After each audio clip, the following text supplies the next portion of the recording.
O assunto Neymar continua rendendo bastante comentário aqui e é óbvio que todo mundo vai falar sobre isso agora, todo mundo que está de olho no futuro da seleção brasileira. Não vou nem dizer futuro, vou dizer presente mesmo, né? São aí de 2 a 3 semanas de expectativa. Isso é o que foi divulgado pelo doutor Rodrigo Lasmar, né, que é o médico-chefe da equipe, né, médica da seleção brasileira. Aqui na TMC, a gente vai tentar explicar para você exatamente o que aconteceu e o que deve acontecer a partir de agora no processo de recuperação do Neymar, considerando que ele não é uma pessoa como nós aqui, né? Ele é um atleta de alto rendimento, de uma modalidade que exige muito impacto e muita eficiência. Agora mesmo o Éder Luiz estava contando aqui, né, falando pra gente de uma Copa do Mundo e da intensidade exigida durante um torneio como esse, né? Na linha conosco, o preparador físico, especialista em biomecânica, Johnny Dias, que vai conversar com a gente a partir de agora. Seja bem-vindo, muito bom dia.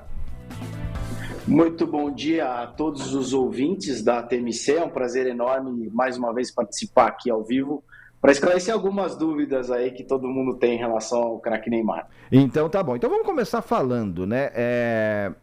Primeiro veio a palavra edema, depois veio a definição de uma lesão grau 2 na panturrilha. Então, de um ponto para outro já teve uma mudança de significado e de recuperação, é isso?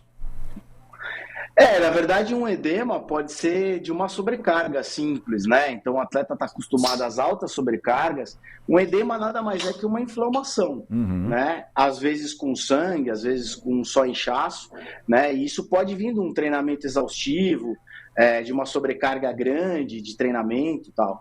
Quando a gente tem a lesão grau 2, aí a gente fala assim, pô, mas esse edema veio da lesão ou não veio da lesão? Muito provavelmente sim. Né, uma lesão grau 2, só para o ouvinte entender um pouquinho mais, a gente está falando de mais ou menos 40% das fibras sendo comprometidas, né? Então, a gente tem o músculo, e no músculo existem as fibras musculares, e essas fibras elas se rompem, ou eu posso ter uma contratura, ou posso ter um estiramento, normalmente um estiramento. Então, é uma porção grande, considerável. E a gente está falando de uma musculatura que é utilizada só o tempo todo. É a principal alavanca de aceleração da marcha, da corrida, da mudança de direção. E é por isso que a gente tem uma preocupação um pouquinho grande em relação a essa situação. Já, Johnny, que você usou o número, você citou uma proporção 40%, que é uma proporção que obviamente chama a atenção, mesmo eu que não entendo nada, né, de biomecânica, 40% é muita coisa, para quem está nos ouvindo, né? Então vamos falar de outros números agora. A partir do que você sabe, né, considerando um jogador de futebol que vai disputar uma competição de tiro curto, qual seria o período seguro, né, de recuperação dessa contusão, dessa lesão? Isso varia muito, né? Tanto é que os protocolos, eles falam de janelas de recuperação. O que seria isso?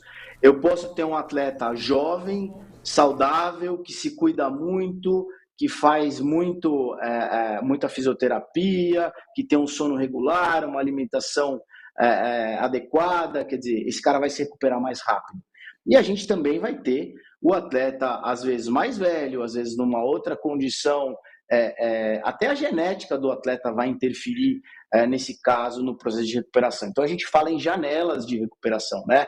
Ou seja, eu posso ter uma recuperação, do Neymar se falou aí, eu acho que, se eu não me engano, de 6 semanas, né? Ou 4 semanas, 3 semanas, quer dizer, eu posso ter 6 semanas, eu posso ter 3 semanas. E, dependendo do processo, eu vou ter reincidência ou não. É por isso que as pessoas estão tão preocupadas com essa lesão do Neymar.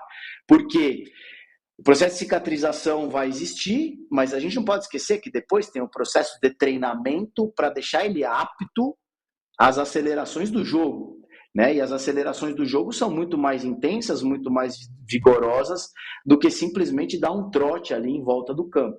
Então, todos esses processos têm que ser cumpridos e dia a dia a equipe da seleção brasileira, né, de físios e preparadores físicos e médicos, vão estar conversando a respeito disso para dia a dia fazer a evolução, que nem na UTI lá. O médico passa todo dia para entender como é que está o paciente. É isso que vai ser feito. e a partir dos próximos relatórios que a gente vai ter uma ideia melhor do tempo que o Neymar vai precisar para estar 100% recuperado. Tá certo, então. Nós ouvimos aqui na TMC o preparador físico, especialista em biomecânica, Johnny Dias, trouxe pra gente aí pelo menos o que esperar, né? O que esperar. É claro que é muito arriscado, ele explicou tecnicamente, né? A janela, os protocolos, né? É óbvio que vai ter muita especulação em redes sociais, se é que já não tá tendo, né?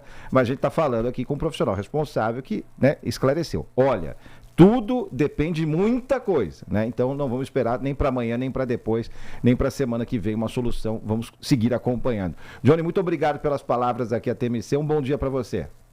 Eu que agradeço a participação. Um abraço a todos os ouvintes e a vocês do programa também. Valeu. Obrigada. Vamos voltar para o Rio de Janeiro, falar com o Soler. Soler, informações daí, todo equipado ali com o crachá da CBF. Muito bem, o que temos então de informações, Soler? Vamos lá, Joana, até aproveitando nessa última entrevista com o Dr. Johnny, né, explicando o que é essa lesão na panturrilha e como o Bueno bem destacou, né, um profissional sério que está falando de coisas sérias. Algo que faltou ao Santos Futebol Clube, porque o Santos Futebol Clube omitiu esta lesão do Neymar. O Santos Futebol Clube falou que o Neymar tinha apenas um edema.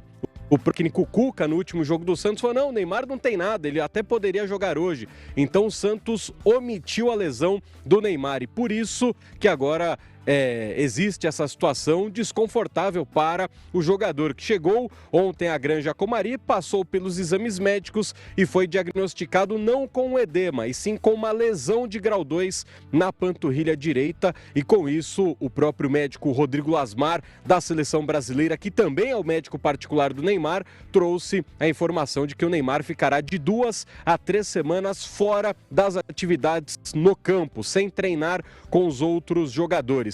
Ainda não há uma definição por parte do Carlo Ancelotti se Neymar será cortado da Copa do Mundo, mas também não é descartado esse corte, até porque o Neymar, se ele cumprir o prazo mínimo da recuperação, ele não participa da estreia da seleção brasileira na Copa do Mundo contra Marrocos, jogo que acontece no dia 13 de junho. Se o Neymar cumprir exatamente as 3 semanas de recuperação, ele já vai perder o segundo jogo, a partida contra o Haiti. E aí o Neymar só faria a sua estreia numa eventual última rodada de fase de grupos da Copa do Mundo contra a Escócia. Então, é uma situação realmente delicada e a gente volta de novo, né, a bater nessa tecla que o Santos omitiu a lesão do Neymar, que foi confirmada aqui na seleção, e o jogador então fica fora já da estreia. Isso está confirmado, ele não joga a estreia do Brasil na Copa do Mundo, até pelo prazo de recuperação, e agora correndo até o risco de ser cortado pelo Carlo Ancelotti. Valeu, Soler, seguimos acompanhando, o assunto é bastante sério, omissão, né? Omissão é um negócio grave, a gente já viu casos em outras Copas do Mundo envolvendo jogadores importantíssimos, Romário, Zico, entre outros tantos, né? Vamos ver o que vai acontecer a partir de agora, 9h44. TMC, quem escuta sabe.